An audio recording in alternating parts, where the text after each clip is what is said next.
할렐루야. 우리 좌우에 계신 분들에게 당신의 하나님은 살아계신 하나님이십니다. 아멘. 저와 여러분의 하나님은 살아계신 하나님이신 줄로 믿습니다. 그 하나님 지금 이 시간 이 자리에 우리와 함께 계심을 믿습니다. 아멘. 오늘 주신 하나님 말씀 여호수아 3장입니다. 여호수아 3장 1절부터 10절까지 말씀입니다.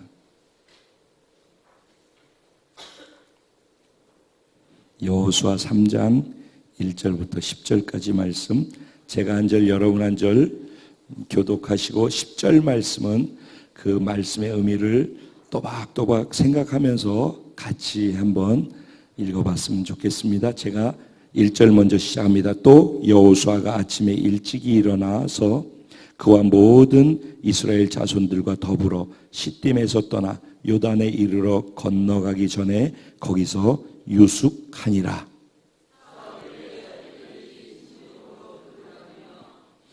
백성에게 명령하여 이르되 너희는 레위 사람 제사장들이 너희 하나님 여호와의 언약궤 매는 것을 보거든 너희가 있는 곳을 떠나 그 뒤를 따르라.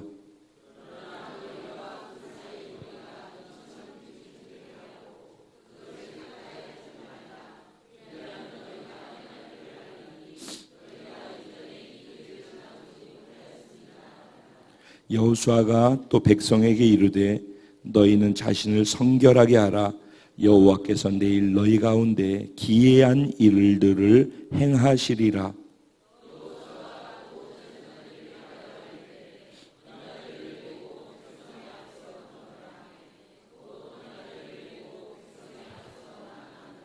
여호와께서 여호수아에게 이르시되 내가 오늘부터 시작하여 너를 온 이스라엘의 목전에서 크게 하여 내가 모세와 함께 있었던 것 같이 너와 함께 있는 것을 그들이 알게 하리라.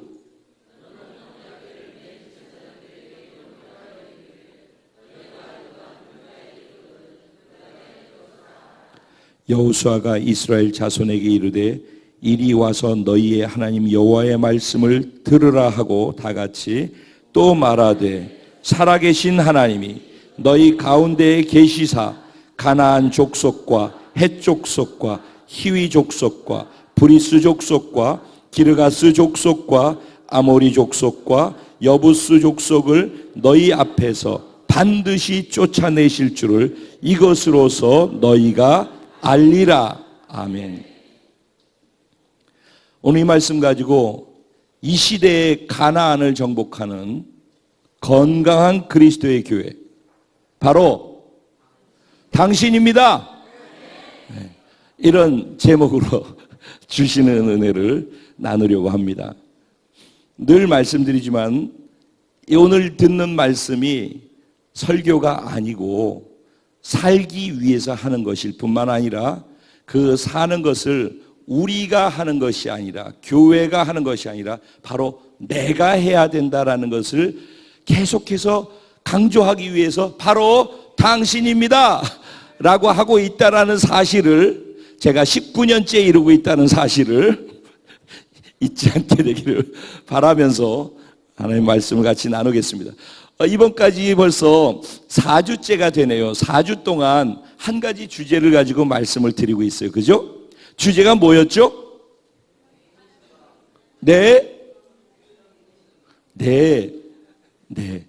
이 꽃이 있어가지고 보기는 좋은데 내가 왔다 갔다 못하네. 자, 제가 4주에 걸쳐서 꼭 우리가 같이 공감하고 그렇게 살고 싶었던 것 한 가지는 교회라는 것입니다. 교회. 그래서 교회가 무엇인가에 대해서 얘기를 하는데 한번 오늘 잘 정리를 해보지요. 그리고 어떻게 하면 빨리 끝내야 되나, 헌신서약도 있고 바자회도 있는데 이런 여러 가지 복잡한 생각에 있지만은 요점을 잘 정리를 해봐야 되겠다. 그러니까 여러분들께서 놓치지 않고 집중해서 잘 따라오시면은 핵심적인 것은 다 정리가 될 수 있을 거라고 믿습니다. 왜냐하면 하나님이 하실 것이기 때문에 저는 그렇게 믿습니다. 그리고 이미 앞에서 막 긴 얘기를 했지 않습니까? 그게 오늘 본문의 10절 말씀의 끝, 이것으로서 너희가 알리라 한 이것이 바로 이스라엘 백성들에게는 요단을 건너는 사건이 되지만은 저희 공동체에는 지금 일어난 이것을 통해서 우리가 가나안을 정복하게 반드시 된다는 사실을 우리가 알고 믿고 그대로 갈 수 있게 된다라는 얘기를 하고 싶어서 연결하려고 얘기를 길게 했습니다.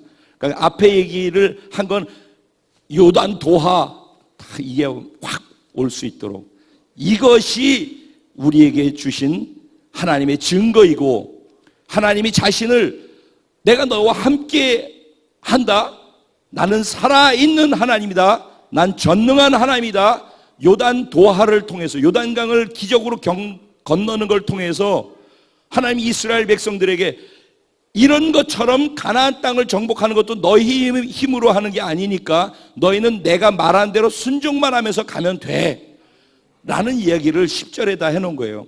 10절 말씀이 중요한 거예요. 그래서 읽어보라고 그랬죠. 또박또박 10절 말씀 다시 한번, 이게 이제 결론이니까 10절 말씀 다시 한번 생각해 보세요. 10절 뭐라고 돼 있죠? 또 말하되 살아계신 하나님이, 그렇죠? 여기서 자신의 하나님은 어떤 하나님이래요? 네. 이스라엘 하나님은 어떤 하나님이래요? 여러분의 하나님은 어떤 하나님이에요? 지금 여기 계신 하나님은 어떤 하나님이에요? 살아계신 하나님이 어디 계시대요? 너희 가운데에 계시대요. 할렐루야. 살아계신 하나님이 지금 너희 가운데 계시대요. 그것이 사실인지 아닌지를 무엇으로 증명하시겠다고요? 너희가 요단강을 건너는 기적을 경험하는 것을 보거들랑 그것을 통해서 너희가 가나안 땅도 정복할 것이라는 것을 믿어라. 그리고 믿음으로 살아라. 이 얘기가 10절의 결론이란 말이에요. 그런데 하나님께서 우리에게는 우리 공동체에 보여주신 요단을 건너는 것과 같은 사건을 최근에 이렇게 따끈따끈하게 보여주셨잖아요. 듣고선 이게 요단 건너는 것 같은 그런 기적 같은 일이라는 건 공감이 되십니까? 예. 그렇다면은 이제 하나님이 그렇게 하셨으니까 우리가 믿음으로 또 가나안으로 걸어 나가서 우리의 삶으로 들어가기만 하면은 그곳에서 그 가운데에서 하나님이 하신다는 거예요. 이 결론입니다. 네. 자, 이제 이 얘기를 결론을 두고 해야지 마음이 편해. 네. 교회에 대해서 얘기를 하는데 하나님 교회를 얘기할 때 제가 여러분들에게 구분시켜 드리고 싶었던 것이 있었어요. 그래서 제일 첫 번째 교회를 얘기하는데 교회에 대한 얘기를 하지 아니하고 하나님의 꿈에 대해서 말씀을 드렸어요. 그죠? 기억하시죠? 네.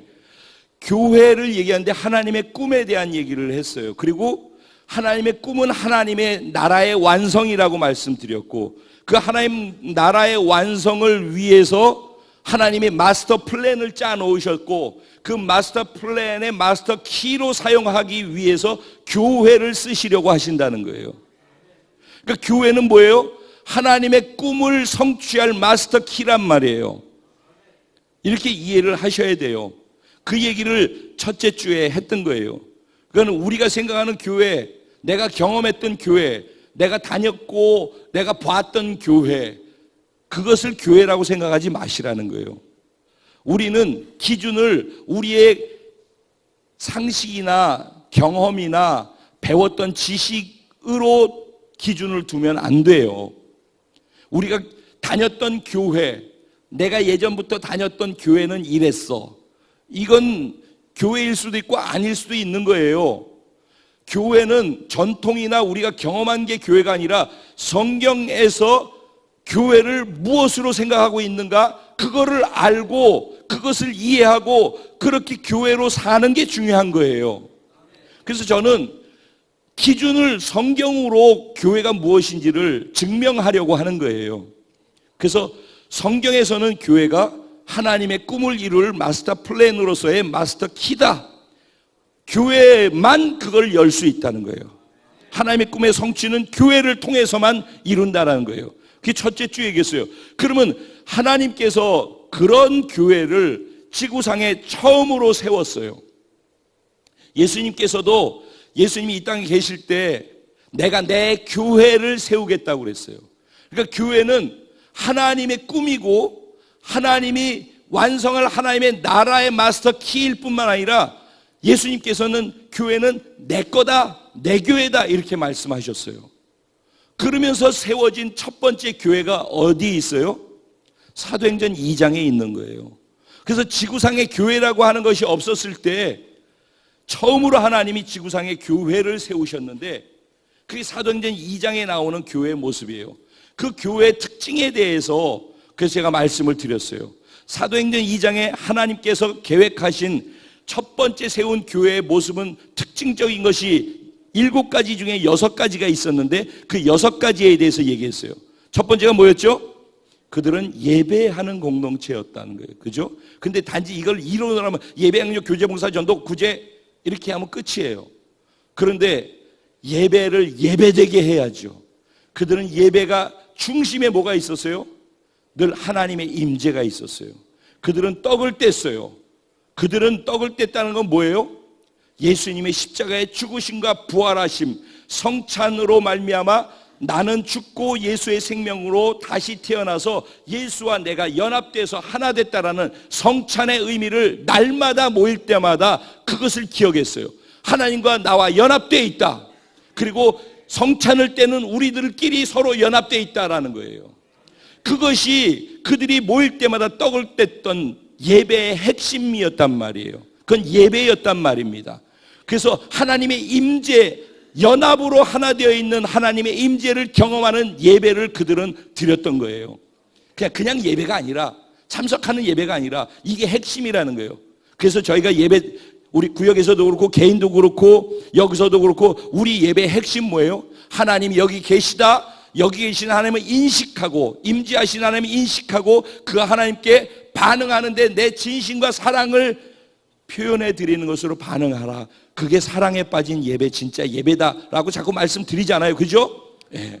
그래서 음을 따라서 예배 드리지 말고 가사의 내용에 내 마음을 실어서 예배를 드리는 훈련을 자꾸 하라. 이런 얘기를 자꾸 말씀드리는 이유는 예배가 하나님의 임재와 그렇게 내가 예배 드릴 때 하나님이 기뻐서 반응하시고 움직이거든. 그게 하나님의 능력을 경험하게 되는 거예요. 그래서 예배 속에서 치유가 일어나고 회복이 일어나고 예배 속에서 새로운 변화를 경험하게 되는 거예요. 응답도 예배 가운데 받게 되는 거고. 그래서 예배가 너무너무 중요한 거예요.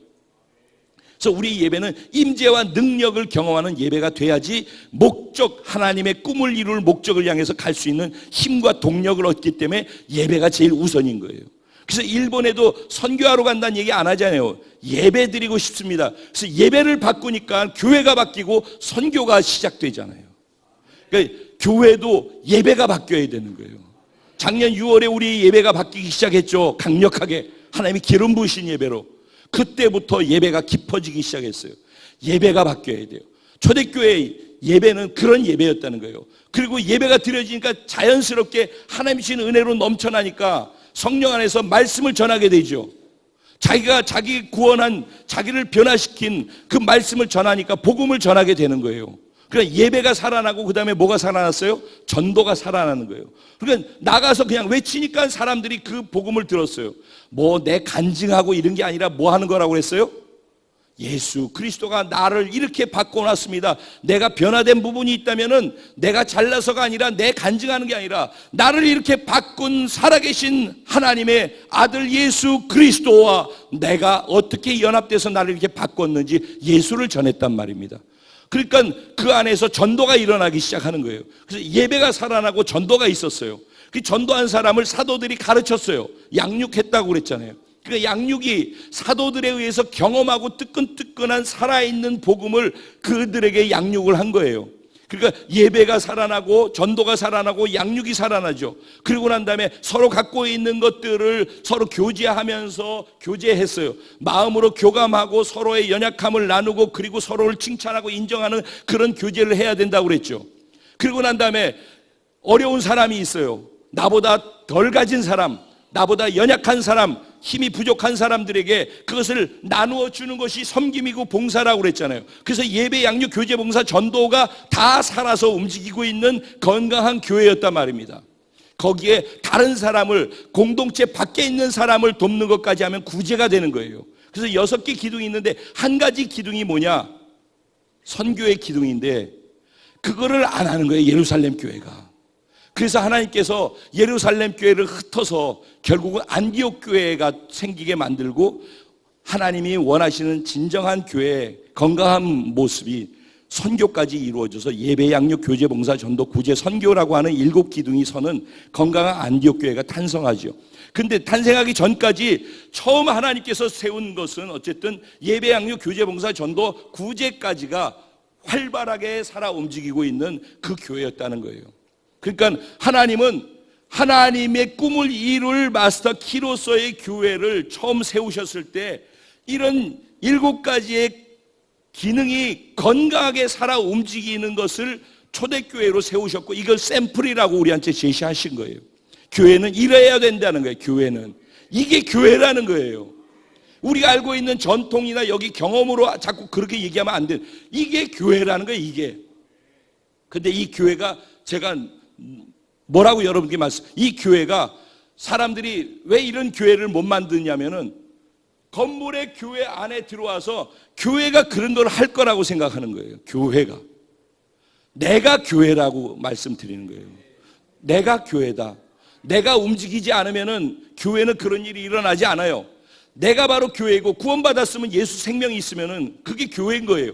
그런 한 사람 한 사람이 그 7가지 기둥으로서 교회로 사는 거예요. 교회로 살다 보면은 그런 사람들이 2사람, 3사람, 4사람, 5사람들 소그룹의 교회가 되는 거예요. 그게 구역의 교회인 거예요. 그 구역은 모여가지고 맨날 먹기만 하고 농담이나 하다 헤어지는 그런 구역 말고, 이런 예배, 양육, 교제, 봉사, 전도, 구제, 선교가 그 안에서 살아 움직이는 건강한 교회가 돼야 된다니까. 구역이. 그런 구역을 세우려면은 개인의 예배 속에서 개인이 교회가 되도록, 그렇게 개인이 7가지의 특성을 살아낼 수 있을 때, 개인이 그렇게 살다가 모이면은 서로 모인 사람들이 그런 사람들끼리 모였으니까 예배도 그런 예배를 드릴 수 있겠죠. 이게 중요한 거라는 거예요. 근데 나도 그렇게 안 하고 서로 그렇게 안 해. 근데 구역 예배 가면은 은혜가 안 되네. 우리 뭐 구역장님이 어때? 우리 구역 식구들은 별로야. 저쪽 구역은 좋은데. 그 이유는 바로 그 사람 때문에 그래요. 그 사람이 평소에 그런 예배를 안 드리고 교회로서 삶을 안 살다가 오니까, 서로 다 그런 사람끼리 그 구역에 모여 있으니까 그 구역 예배가 그렇게밖에 안 되는 거예요. 개인이 교회로 살아야 돼요. 이 말을, 이게 예배를 이 공간 안에서 드리지 말고 이 공간에서 드리는 은혜의 예배가 흘러나가야 된다고 말씀드리잖아요. 삶의 자리로 가라, 삶의 예배가 되라 그러잖아요. 그 얘기가 다른 말로 얘기하면은 교회로 살아라는 얘기고, 그 얘기가 다른 말로 하면 정복자로 살아라는 얘기, 다 똑같은 얘기예요. 이해되시죠? 따로따로가 아니에요. 그러면 이 말을 이제 풀어볼게요. 이론을 얘기했어요, 이론을. 그럼 이게 정복하는 삶이기 때문에 그냥 얘기를 할게요. 이론을 얘기합니다. 이론이 아니라 이제 실제를 얘기합니다. 요번에 일본 가가지고, 우리 지체들이 한 20명, 26명 사이가 계속 같이 걸어 다녔었단 말이에요. 그러니까 하루에도 보통 10km, 11km인데 요번에는 더 많이 걸었어요. 그래서 한 15km, 17km 막 이렇게 걸었어요, 하루에. 근데 초등학교 2명 있고 중학교 1학년 2 있고, 너무 잘해줘서 얘들아 너무 고마웠어. 정말 고마웠어. 그런데 이제 다니면서 3, 3, 5 얘기를 하면서 다니잖아요. 그럼 예를 들어서 정호 형제가 제 옆에 있어요. 뭐 하다가 걸어가다가도 얘기할 수 있겠죠. 그다음에 밥 먹는데 뭐 둘이 앉을 수도 있잖아요. 그렇게 해봤잖아 우리. 그러면 둘이서 얘기를 하잖아. 그럼 뭐 마음을 막 나누지 않겠어요? 일로 만나면 아무 의미가 없어. 교제는 일로 하면 안 돼. 그냥 교감을 할 수 있어야 돼. 마음을 나눠야 소통이 돼야 된단 말이야. 절대 교회는 일로 하지 마라. 예? 그래서 이제 둘이 마음을 나누잖아요. 걸어 다니다 선교지에서. 그러면 마음을 나누면 그게 뭐예요? 교제야. 그런데 여기 기특하게도 아이들이 매일 배낭을 갖다가 이렇게 뚱뚱하게 무겁게 들고 다니는 거예요. 그래가지고 이렇게 해보니까 진짜 무거워. 그래서 얘들아 이거 놓고 오지 왜 이걸 들고 다녀? 무거운데 이렇게 오래 걸어야 되는데. 그랬더니 여기 뭐가 있어서 그래요. 그래서 제가 그랬어요. 야, 내일부터 다 놓고 와. 그랬더니 그 다음 날도 들고 왔어. 그래서 세 번째 날 제발 놓고 와. 그랬더니 놓고 왔어요. 그런데 은우가 배낭을 메고 있는 거예요. 그래서 넌 왜 놓고 오라고 그랬더니 왜 들고 왔어? 그랬더니 다 놓고 오는데 물병 하나씩을 줬는데 그 물병을 자기가 자기 배낭에 다 넣었다는 거예요. 얼마나 기특해요, 그게. 그게 뭐예요? 섬김인 거예요. 나보다 약한 자들을 돕고 내가 더 있는데 남이 없는 거, 그쪽으로 흘러가는 거, 그게 섬김인 거고, 그걸 봉사라고 하는 거예요. 그러니까 우리는 교제도 봉사도 교회 안에서만 하는 거로 생각하는데 사실은 우리는 바깥에서 그렇게 하고 있어요. 그 원리와 본질을 유지하느냐 아니냐의 문제이고 내가 인식하느냐 안 하느냐의 문제이지 우리는 그러니까 교제하고 봉사하고 있는 거예요.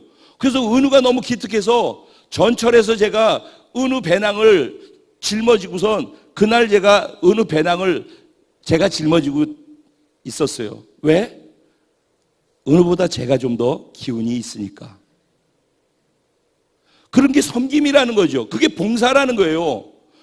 내가 볼 때 나보다 좀 약해 보이는데 뭔가 어려운 시간을 갖고 있으면은 물질이 어렵다 그러면 물질로 흘려주고 건강으로 안 된다면 건강으로 흘려주고 마음이 어렵다면 마음으로 흘려주고 사랑이 필요하다 그러면 사랑을 필요한 것을 내가 좀 더 갖고 있으면 그거를 흘려주. 그게 봉사고 섬김이고 배려고 그런 거 아니겠어요? 그럼 우린 지금 그렇게 했잖아 지난주에 다. 그게 봉사한 게 아니라 교회라는 거예요. 교회의 7가지 기둥 중에서 지금 뭐 한 거예요? 교제하고 봉사했죠. 근데 제가 다니면서 이런 것들을 계속 설명하는 거예요. 봤지? 지금 네가 교회에서 7가지 중에서 한 가지 지금 봉사 기둥 하고 있는 거야. 봐, 지금 우리 대화하고 이거 교제하고 있는 거야. 그러다 제가 가르쳐 주잖아요. 봤지? 이거 내가 양육하고 있잖아. 그럼 양육이잖아요. 우리 복음 4강이 있죠. 복음 1강을 내가 경험하는 것을 누군가에게 나눠주잖아요. 믿지 않는 사람에게. 그럼 전도야. 누군가 내 옆에 있는데 교회 다닌 사람이든지 우리 같이 있는 사람이든지 누군가 있는데 그 사람하고 얘기 나누다 2강, 3강, 4강에 대해서 나누잖아. 그럼 양육이야. 그렇잖아. 우리 복음 4강은 1강은 전도하는 데 쓰여지는 거고 2, 3, 4강은 양육하는 데 쓰여지는 거예요. 그러니까 그걸 내가 지식으로 공부해서 아는 사람은 이렇게 못해.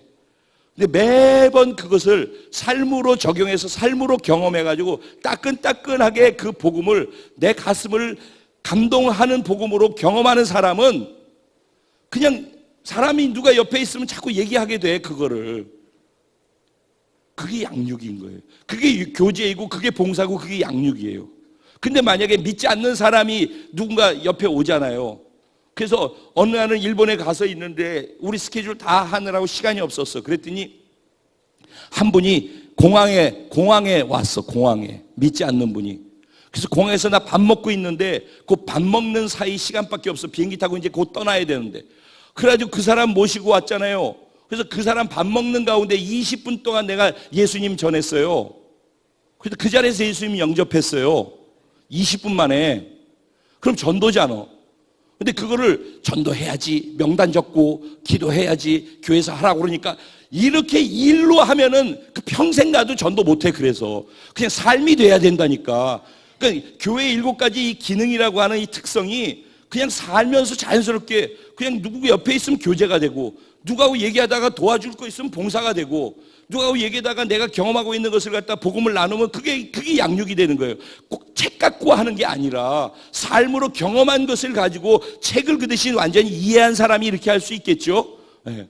그렇게 하고 누군가 믿지 않는 사람이 있으면은 그 사람 만나면은 내가 이렇게 하고 있는데 나한테 칭찬할 거리가 있다면은 내가 잘나서 하는 게 아니라 원래 나는 진짜 한심스러운 존재인데 예수님이 나를 그 한심스러운 나를 십자가에 죽이시고 예수의 생명으로 능력으로 덧입혀서 나를 이런 새로운 사람을 살 수 있게 은혜를 주셨어요. 그러면서 십자가 복음을 전하는 거야.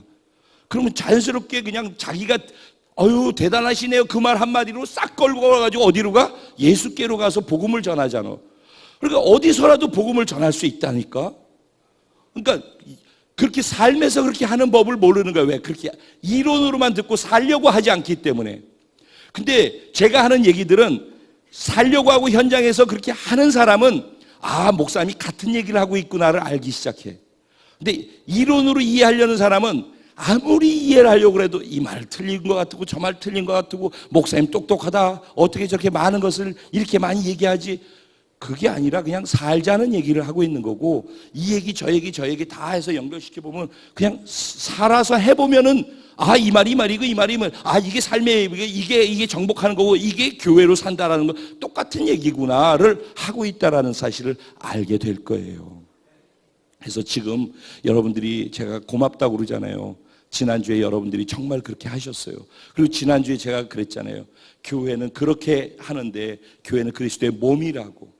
몸은 머리의 지시를 받는 특성이 있고 몸끼리는 세포가 서로 연합해서 서로가 도와주고 서로를 통해서 서로의 존재를 의식할 수 있고 인식할 수 있는, 그래서 서로의 필요를 채워줌을 통해서 서로가 하나 되어질 수 있는, 그게 몸의 기능 아니겠어요? 그래서 그런 사랑으로 하나 돼서 서로를 그렇게 하는 몸이 되라고 말씀드리고서 출발했는데, 여러분들께서 멋지게 교회로 사셨고 멋지게 삶의 예배를 드렸고 멋지게 그리스도의 몸으로서의 교회로서 한 주간을 사신 거예요. 그래서 그게 너무 감사한 거예요. 설교에서 끝나지 않고 여러분이 그렇게 해주셨구나. 그게 저를 감동시키는 거예요. 그래서 제가 진심이, 말이 아니라 정말 고마워서 정말 감사합니다. 여러분 감사합니다. 그런 건 진심인 거예요. 정말 감사해요. 지금 얘기하려고 하는 것은 이제 결론으로 가볼게요. 여태까지 얘기했던 3주 동안 얘기했던 것이 이것이란 말이에요. 그러면 삶에서 오늘 보면은, 본문에 보면은 하나님께서 가나안 땅은 원래 누구 거예요? 천지 만물을 창조하신 분의 것이죠. 그 가나안 땅은 결국 누구 거예요?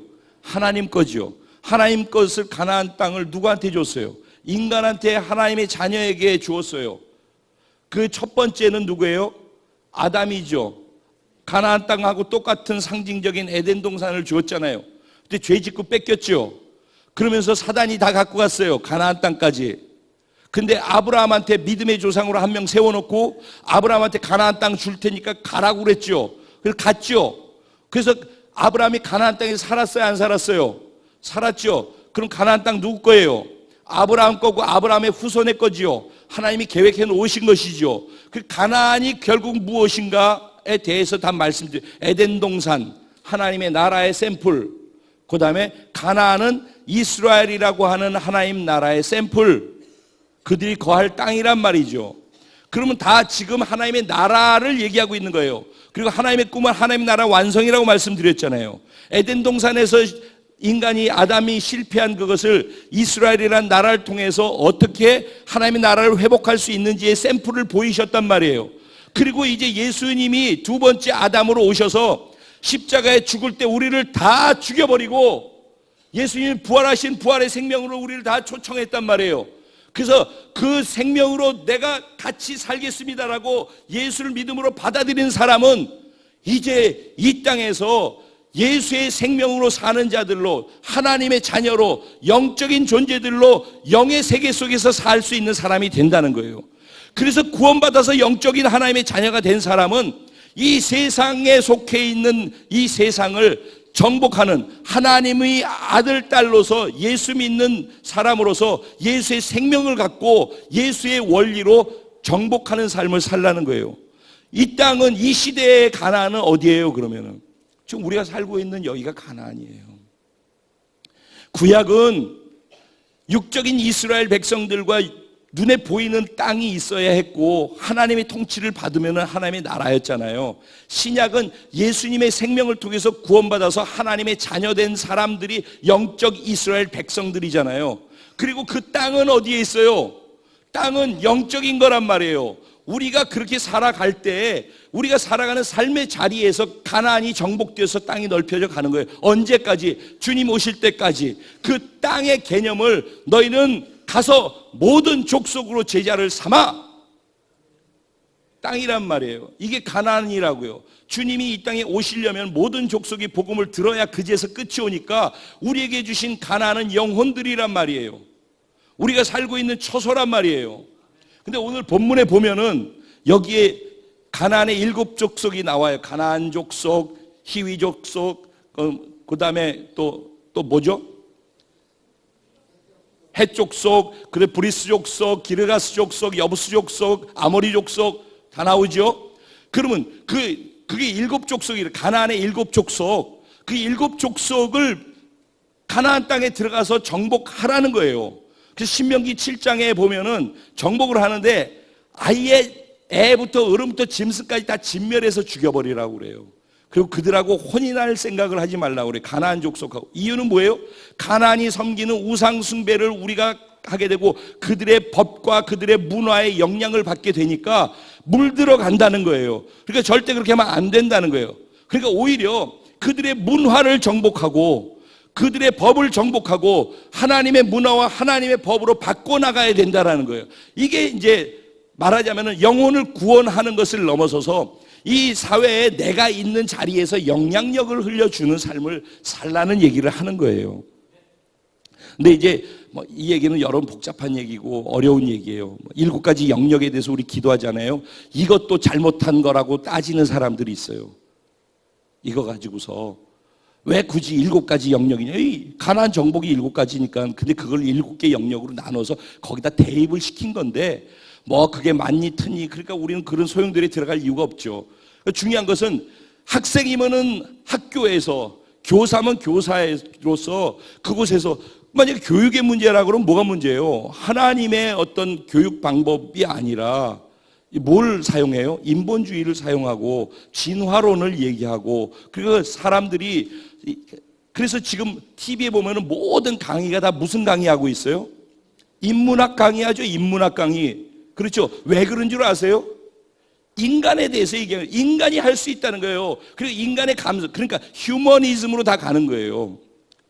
보셔요. 이제는 진리하고 휴머니즘하고 있으면 휴머니즘이 이길 겁니다.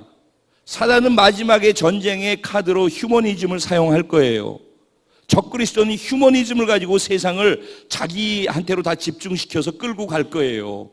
그런데 어쨌든 간에 그러다 보니까 이걸 논리로 따지고 어쩌고 그런 거 있으니까 우리는 그렇게 그쪽으로 갈 필요도 없고 중요한 것은 우리 서로가 있는 자리에 정치인이면 정치하는 데서 교육인이면 교육하는 데에서 직장인이면 직장하는 데서 경제계에서 각자의 자기 영역 속에서 거기서 교회로 살라는 거예요. 제 말씀은. 그래서 어려운 사람 있으면 도와줘서 봉사해주고 마음을 나누며 교제해주고 그리고 뭔가 그들이 어려울 때 내가 경험한 복음을 갖고 전도해서 그도 구원받을 수 있게 해주고 아니면 신앙생활 하는 다른 교회 다니는 분이면은 복음을 제대로 알 수 있도록 내가 경험한 복음을 2강, 3강, 4강 안에서 그의 어려운 부분을 일으켜 세워줄 수 있도록 도움이 되는 양육을 해주고 그리고 이 모든 것을 할 수 있도록 하는 가장 중요한 것이 동력이 어디서 온다고요? 예배에서 온단 말이에요. 그러면 요 성전을 나가면은 어떤 식의 예배가 되냐면은 바깥에 나가면 이게 예배인 거예요. 제가 예를 들어서 목욕탕에 갔어요. 그 목욕탕에 이제 가가지고선 너무 힘든 가운데에서 한 1시간 반 정도 목욕 시간을 주었어요. 그래서 저 목욕탕 안에 있는데 내 옆에 자꾸 사람들이 오잖아요. 탕 안에 있는데 그럼 저는 계속해서 얘기를 하고 있거든요. 계속 얘기를 해요. 그러니까 거의 1시간 반을 목욕탕 안에서 있었던 거예요. 그러니까 지금처럼 땀이 이렇게 많이 나잖아요. 그래서 씻고 나왔는데 마치 물에 빠진 생쥐처럼 다 젖어가지고서 다 목욕하는 것처럼 뽀송뽀송한데 나는 이렇게 다리에 젖어가지고 이렇게 있는 거예요. 이유는 뭐 때문이에요? 탕 안에서 양육하느라고, 탕 안에 있으면서 교제하느라고, 탕 안에서 봉사하느라고. 그래서 다 했단 말이에요. 한 가지 그럼 거기서 해야 될 게 뭐예요? 예배를 드려야 되잖아요. 그럼 이제 다 벗고 있잖아요. 상상하지 말고 벗고 있을 거 아니냐고 다 이렇게. 그래가지고 탕 안에 있다가 너무 더우니까 우리 요 앞에 의자에 앉아서 얘기하자고 그래서 의자에 앉았어요. 그래서 얘기하다가 입이 단내가 나 하도 얘기를 해서 그래서 목도 마르고 그래서 이렇게 앉아가지고 잠깐 있는데 저는 그러면서 앞에 뭐가 보여요? 자연이 보이면은 모든 자연은 다 하나님 예배하고 있는 거예요. 왜냐고 물어보면 내가 나중에 답 다 해줄게요. 전에 한번 얘기했었어요.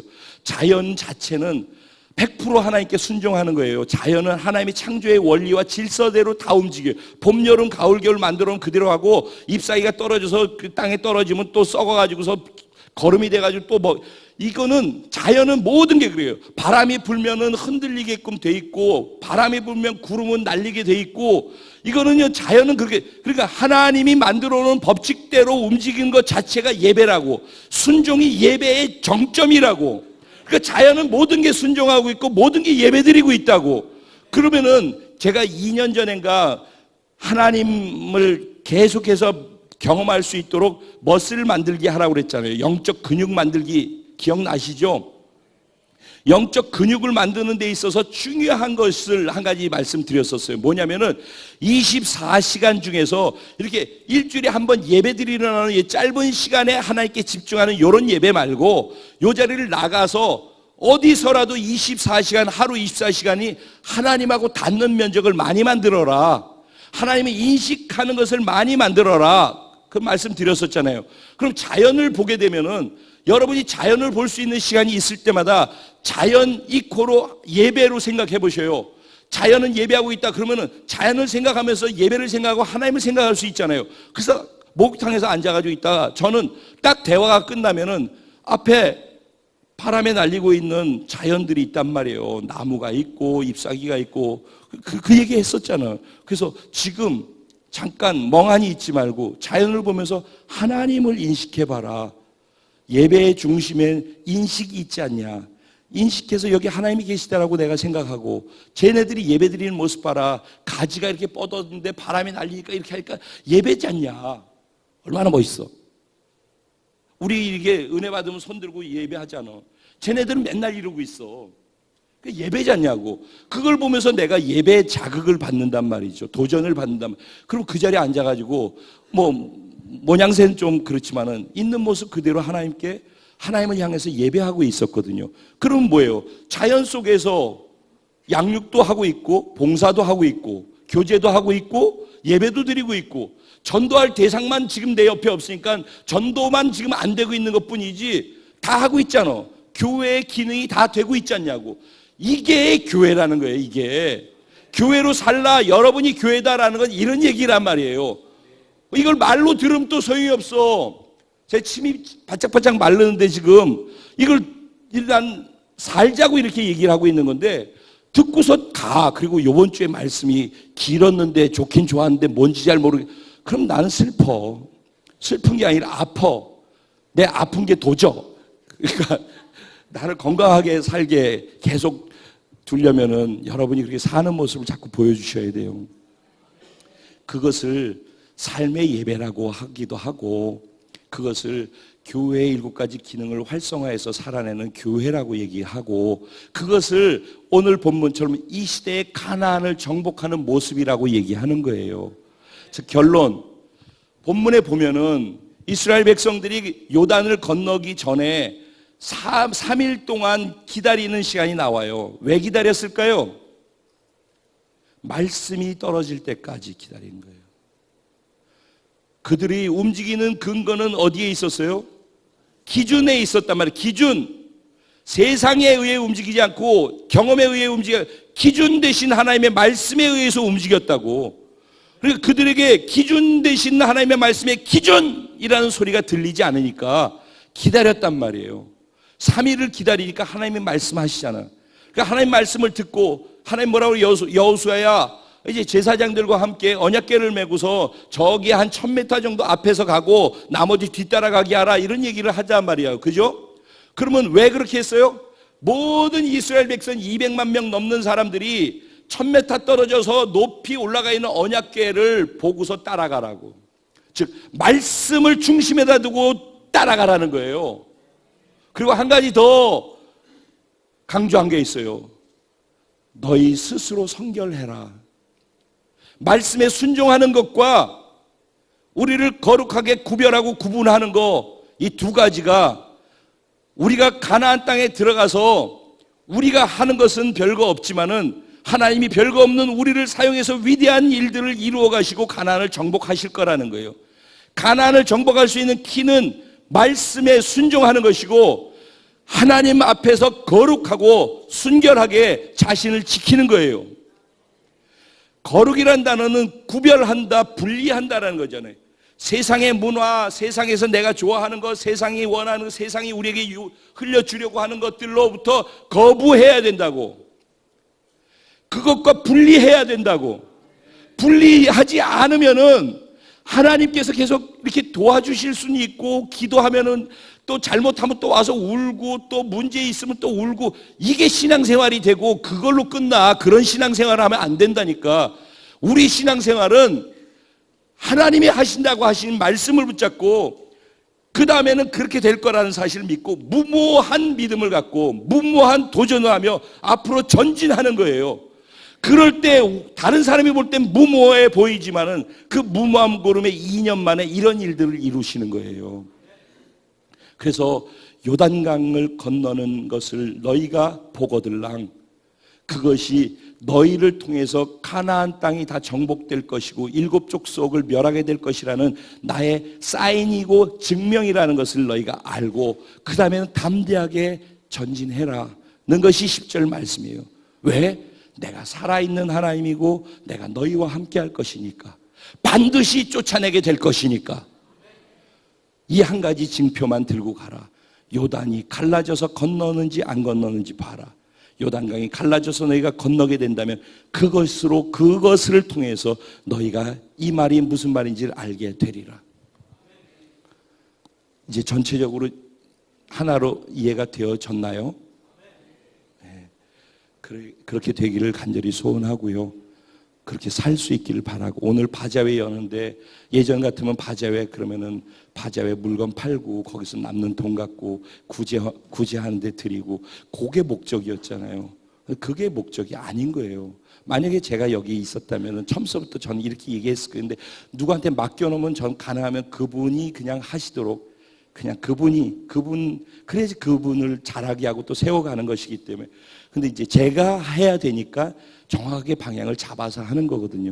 바자회는 바자회를 하는 게 아니에요. 교회로서의 기능으로 우리가 살아 움직이는 것이에요. 아멘. 네. 그러니까 바자회를 하면서 봉사를 서로 하는 거예요. 서로 도와주고, 바자회를 하면서 서로 전체가 구역을 넘어서 서로 하나 되잖아요. 서로 교제하잖아요. 봉사도 교제도 있죠. 그리고 거기 생겨나는 재정을 갖고 구제할 거 아니에요. 선교지로 넘어갈 거 아니에요. 그러니까 거기서 다 되죠. 그리고 그 가운데에서 그러다가 하나님 생각하고 자연을 보고 힘들다, 허리 한번 펴야지. 그러고 하늘을 보면은 주여 여기 계신 하나님 감사해요. 예배 아니에요. 그러니까 바자회를 우리는 하는 게 아니에요. 교회로서의 기능으로 내가 교회가 돼서 사는 거예요. 이제 우리들이 하는 모든 교회의 행사나 이런 건 이벤트나 행사가 아니라 교회로서 그냥 사는 거예요. 아멘. 이런 삶을 여러분의 개인의 삶의 자리에서 똑같이 그렇게 하기 시작할 때 그게 정복하는 삶이 되는 것이죠. 같이 기도할까요?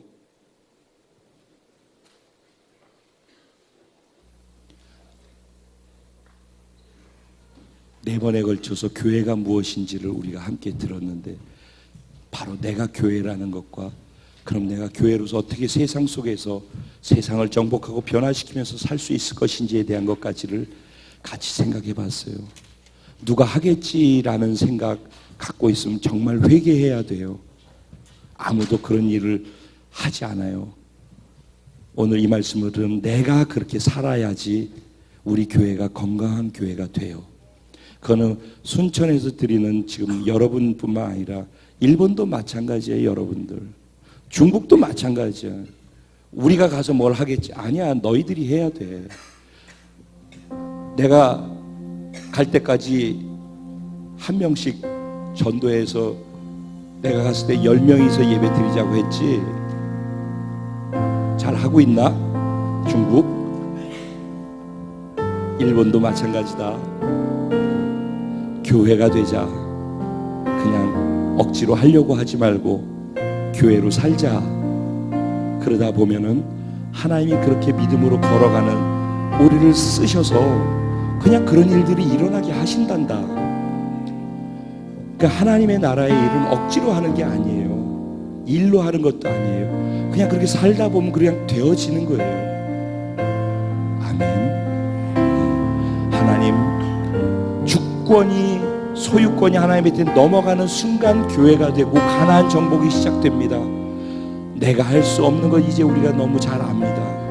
나는 너무 약하고 너무 작고 우리 공동체는 가장 숫자가 적은데 하나님이 우리를 사랑하시고 우리를 기뻐하셔서 우리를 택하셔서 이 일을 이루는 것처럼 우리 한 사람 한 사람 연약함 때문에 두려워할 이유가 없어요.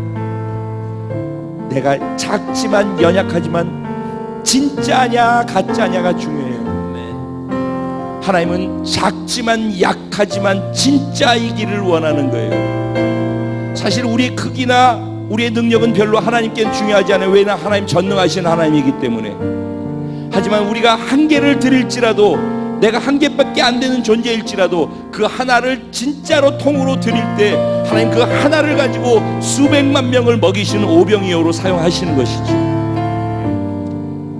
이제 그런 내 삶을 받아달라고 성령님 나를 사로잡아 주시고 나의 삶의 주인이 되어달라고 그리고 내 전부 드리는 나의 삶의 헌신을 교회로 드려지는 나의 삶을 하나님 사용해달라고 우리 주님의 이름을 한번 부르고 통성으로 기도합니다. 주여